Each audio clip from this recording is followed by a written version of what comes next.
Hello, everybody, and welcome to Living Lineage, here where we talk about ancestral wisdom in real time. And today we are talking about what happens when life begins to change in good ways, right? I mean, there's always change, and most people fear change, don't like change. But change can be good things coming in. And we've talked about expanding our capacity and all of those things. But how do we really begin to move when life begins to change? And not just small surface shifts. I'm talking about the meaningful shifts, right? We've talked a lot about expansion and all that. What do Mhm. we do with the new opportunities, the new clarity, the new directions, the new ways of seeing ourselves? What do we do in these moments that can feel exciting, but can also feel a bit destabilizing, right? Because growth doesn't only expand our possibilities, it can also activate old fears and old survival patterns. And so, speaking of expansion and meaningful shifts, I am actually today live here in my new space, which opened on Saturday. And so that has completely changed so many things in my world. And so, how do I anchor in and make Mhm. sure that I don't allow old scripts and old fears to sabotage this for me? So that's what we're going to be talking about today. So, Andy, I like to start by checking in with you. How are you? How's your week going? And how are you happening? How are you dealing with the change that's happening in your life?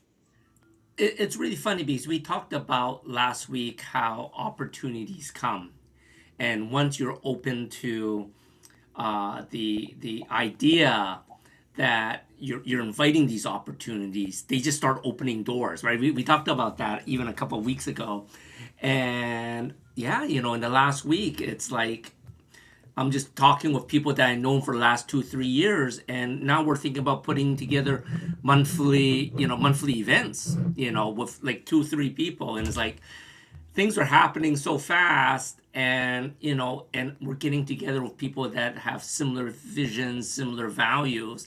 So it is very interesting once you tap into that energy, right, and letting it go, and then things just come in, and I gotta say, I'm a little anxious. you know? Right. Yes. And that's fair. That's very Yeah. common, right? Because and we want these things, we ask for these things, we wait for these things, and then when they're here, it's like, wait, hold on, right? Or like the old adage, be careful what you ask for. But Exactly.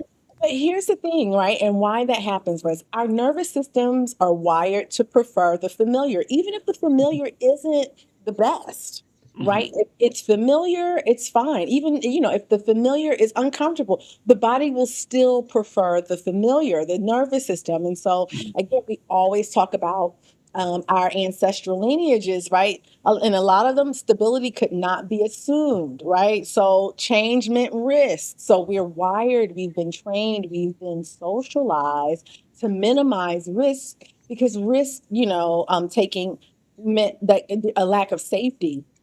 So when life begins to like open, part of us may still interpret the expansion as danger. Right? Hmm. So we start, So true. what can go wrong? Or I'm more exposed now. So how do I protect myself and all of that? And so this can really show up as like doubting new opportunities. Hmm. Um, something presents itself and something you've always wanted, even perhaps, and now you're like, well, maybe I don't really want that, or maybe I'm not ready for that. Um, Procrastinating and withdrawing, right? Taking a long time to sign the contract, Yeah. right? Or drawing out, the process, or again, withdrawing, going in, overthinking decisions. I think this is a big one for people. I mean, we just think about it backwards and forwards, and most of this thinking is anticipating all the things that could go wrong. We very rarely overthink all the things that can go well. We can start creating unnecessary conflict. We can see this like in relationships, right? As relationships expand, it's like, Hmm. oh, wow, we're getting along. This is very loving. And then we start even subconsciously picking fights, right? Or Hmm. creating conflict or friction where there doesn't need to be any. And then returning to old habits that just feel safer. Hmm. And so, again, not weakness, right? We always want to meet ourselves with compassion, but we can realize that these are kind of inherited protective mechanisms that kept us safe, perhaps kept those in our lineage safe. but they are not required right now. And so we can release them, right? And so um, self sabotage is a real thing. And most of Mhm. us don't like to think that we self sabotage, but we do. But we do. And we usually do it. It's not because we want to fail, it's because we want to feel safe. Correct. We want to feel safe. And so we will close the doors on anything that doesn't feel safe, even if those are the doors of expansion and Mhm. opportunity. Most of the time, they're the doors of expansion and opportunity. Yes.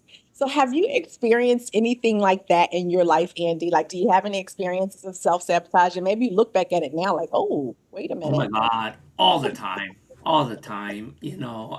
There's it's really funny because as an entrepreneur, I started really young at 21, Mhm. and as an entrepreneur, you're always going to see business opportunities, right? And the thing that I hear most now, since I've been a coach for so long, working with others, everyone's going to say, "I'll do it when I'm ready." Mhm. Right. And I think that's where most people self sabotage because I was exactly the same in the beginning. It's like, well, there's opportunity. I'm not good enough yet. Like they want you to speak or they want you to do something. I'm not ready yet. I'm not good enough yet. Or that's too much money right now. I don't know if I can do it. Right. And a lot of that is self sabotage. But here it is. Like you said, we're getting Ori to help us expand, give us some opportunities. The opportunities are coming, and now it's like, well, I'm too scared for the opportunities, right? So, even for me, even nowadays, I get that all the time. It's like, is this actually a real fair, fear of failure or fear of the unknown? Like you said, I think a lot of us just want to stay in our comfort zone. But Mhm. I think once we get out of that comfort zone, that's when we grow, like exponentially too, right? Absolutely. Yes. Yes. And so it's so interesting for me, right? This moment sitting in my own retail space. And all the products on the shelves are things that I make with my hands. And so, but in order to like put that out there, I Mhm, had to really face my fear of visibility. This really triggered my mhm, fear of visibility, my fear of judgment. What if my medicine isn't good enough or it's not as good as this person, or mhm, fear of loss, right? This being in the space and holding the space requires time and energy, mhm. effort, money. Yes. And so losing maybe some of my leisure time, or the perception that I'm losing. Mhm. And sometimes it's fear of success itself. What Yeah. if this thing blows up? Right?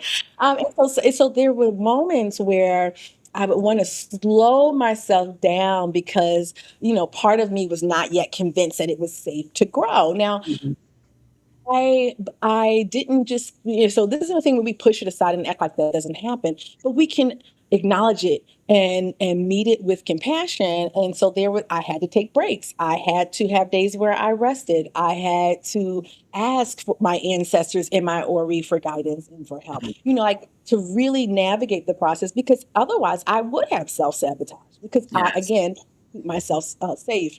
And so, again, understanding this allows us to respond with compassion, right? We ought to meet ourselves with compassion rather than frustration. We don't have to be frustrated with ourselves, and we don't have to stay in the same patterns.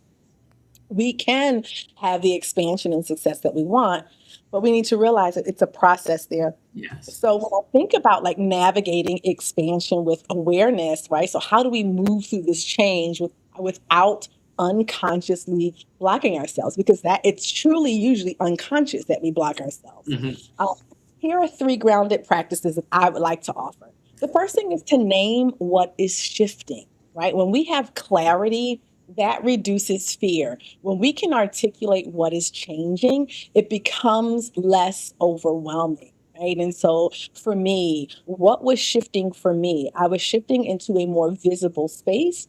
I was shifting from doing all of this work in my home, um, and being somewhat anonymous, kind of behind just my website. And now I'm here. People are mhm. interacting with me physically, right? And and they see me, I'm holding the product as they're, and so so that, okay, so that was a level of exposure that felt, ooh, I don't know. But as I named it and got clarity around, okay, that's what's changing, it was less overwhelming, right? I was Hmm. able to kind of start getting more settled and situated. Move at a sustainable pace, right? When I signed the lease on this, I gave myself 2 months to get everything going. Correct. Probably could have got it done sooner, but I wanted to steward my energy. I wanted to be kind to my nervous system. And I wanted to be able to move at a sustainable sustainable pace. And so Mhm. expansion doesn't require urgency. So much, again, we always live in urgency, but it doesn't require urgency. Um, Growth that is integrated, so taking Mhm. our to integrate, right? That is what lasts. Urgency, we hear crash and burn, right? Yes, Mhm. but something when we're integrating, it tends to last. And the last thing is, again, building that internal safety. So I supported my nervous system through rest. There were some weekends where I couldn't think about anything ancestors business. I could not think about this space. I rested. Um, Also supporting my nervous system through routine. Yes, I have this big project I'm working on, but where are the anchor points where I can keep routine, connecting with friends, and then honest reflection. Some days all I could do was just be afraid and just sit with those feelings, journal about them, call out to my ancestors and Ori for additional support, right? And so all of those things. And so change becomes easier, like when the body feels resourced, right? And Mm. that's what this is really Yes. about. Giving your body, understanding that your body's always trying to keep you safe, your nervous system. So Mhm. how to nourish it and resource it as we're expanding and going through changes. I think that is so amazing how you bring that all together because, like you said, nourishing the body, the mind, the soul is so important. Everyone usually just worry about the body, but there's so much more, right? Yes, absolutely, absolutely. So, of course, I'm sitting here with all these herbs behind me. So I want to talk about some herbs that kind of help with Yes. these ability to adapt to change, adapt to stress. Like, so one of the things I have on this shelf right behind me is Tulsi or holy basil. That's an adaptogenic herb, which is could be used as a tea, it could be used as a tincture, and that helps us find balance spiritually, right, Mhm. in our bodies and in our mind. And so uh, I was using my balance tincture quite often during this process, and I'll continue, right, as I'm expanding, as I'm being more exposed, as customers are coming in, and services are expanding, products are Mhm. expanding, staying balanced. Of course, some of our tried and true things for just peace, our lavender. I will never stop talking about rose. Like rose, rose is one of my most closest plant allies. But just Mhm. so it doesn't even have to be something. Holy basil is a little more specialized. I mean, most people don't just have that laying around. Mhm. But it can even be just the simple things, chamomile, a cup of tea, those kinds of things that just nourish us and give us space. And those herbs that will walk with us, right, journey Mhm. as we are expanding. Um, so yeah, we don't have to go it alone. Like, a lot of times it's like we don't have to go it alone. And we don't also have to now fill our body with all kinds of substances. There are natural things that we can Mhm. do to will support us. Yes, absolutely. So, Andy, throwing it back to you again. So, what are some of the ways that you are supporting yourself in the change in these changes, or looking to support yourself as you continue to expand? Now that you and your friends are talking about doing more things, I mean that's wonderful. So, how will you support yourself? I am definitely trying to get a little bit more alone time, a little bit more on the spiritual side. Being a little bit more mindful about setting time aside to meditate. Right. I'm still struggling to connect with my Ori. I think we need to definitely connect to figure out how to do that properly. I'm sure I'm doing it all wrong. But, to me, it's sort of like tapping into intuition and Mhm, just mhm, not necessarily asking if things are right, but giving me the courage mhm, to go forward of it and see where it goes, right? For me, it's like I always up for the challenge and sometimes it works out, sometimes it doesn't. But but now a little bit older, a little bit wiser. Mhm. I think about it a little bit more before jumping in. That's right. Absolutely. Absolutely. Yes, and and you have brought up Ori's a lot today, which is Yes. wonderful because our Ori, and it is no wrong way to connect with Ori. This is how I connect with Ori. I wake up in the morning and I say, "Well, good morning. Guide me clearly today." Mhm. It's as simple as that. And our hands are an extension of the Ori because that's how we take inspired action. Mm. Us and just sitting and just listening. And I mean so many things, everything that is in my space, in my retail space here was a conversation with my Ori. What should Oh, my signs look like? I have over 100 herbs at my apothecary at home. Which herbs do I bring? And just sitting and allowing the guidance to flow in as opposed to the frantic, trying to do everything or trying to figure out everything on my own, but just listening and allowing just kind of that quiet knowing to emerge. But what you mentioned is really important. You have to have that sacred solitude. You have to have some quiet time. mhm. Um, and if connecting with Ori is a new thing, yes, it may take a little bit more intentionality to tune in, but Correct. then it just becomes your natural daily kind of conversation Mhm. running in the background, and so it's a very beautiful thing. But again, that's it. We don't even have herbs are wonderful, but we have support within us, our divine Mhm.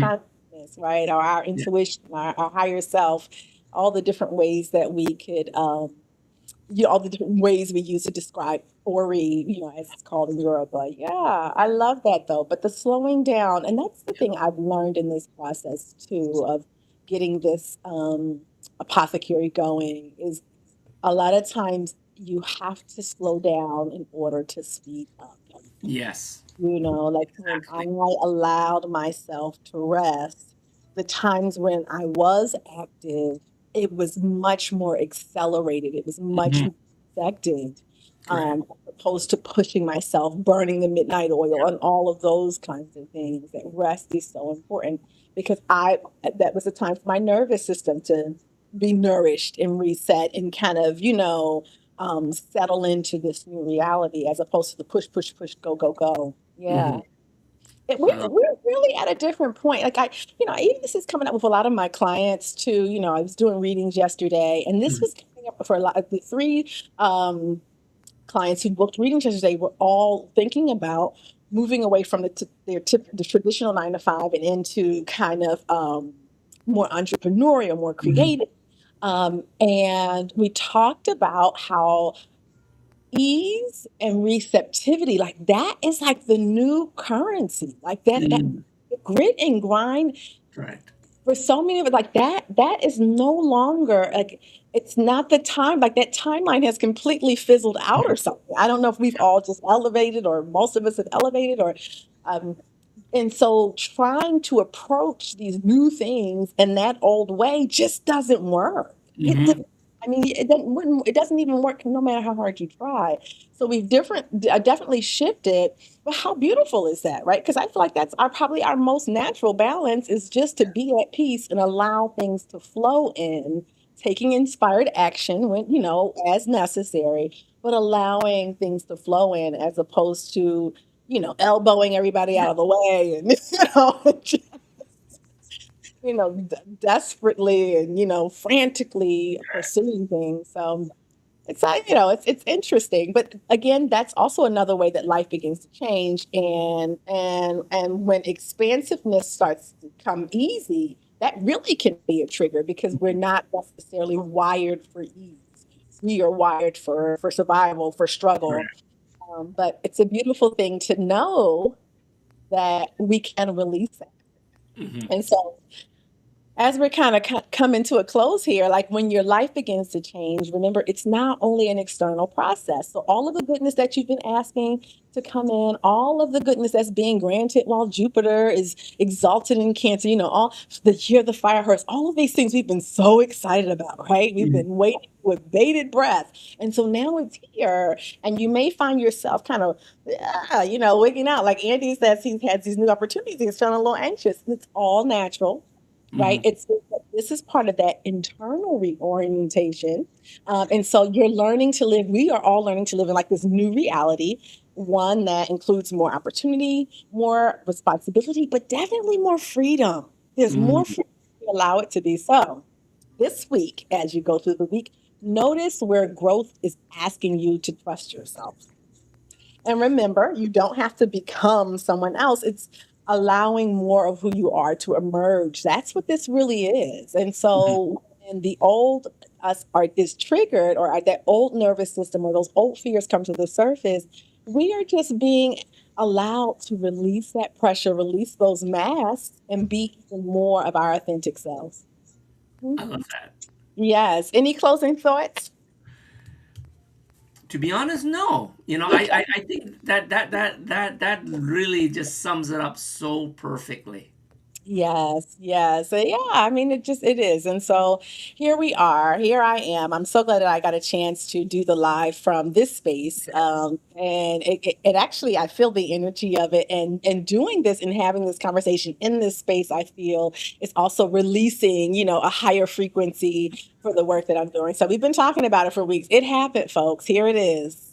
It is. And I had a great opening weekend this past weekend, and looking forward to doing so much more here in this space. I'll be having a grand opening celebration Mhm. on the 4th. And so those of you who are on my email list and all that will get the information on that. But this is Living Lineage, where we talk about ancestral wisdom for everyday life. And we'll see you next Wednesday. Thank you for tuning in. Goodbye. Healing doesn't begin in the body, it begins in the spirit. I'm Dr. Jeanine L. Williams, founder of Ancestors Bosom, a sacred space for spiritual and ancestral remembrance. Through intuitive guidance and energy work, I help you reconnect with your highest self and align your spirit, mind, and body with the rhythm of your ancestors. Together, we listen for what your spirit needs. We release what no longer serves you. We restore balance and open the path to peace, clarity, and purpose. My work is supported by spiritual herbalism, plant allies that ground and nourish your transformation. Every session is a ceremony of remembrance, a return home to yourself. Ancestors Bosom, where healing begins with remembrance. Visit ancestorsbosom.com and begin your journey home.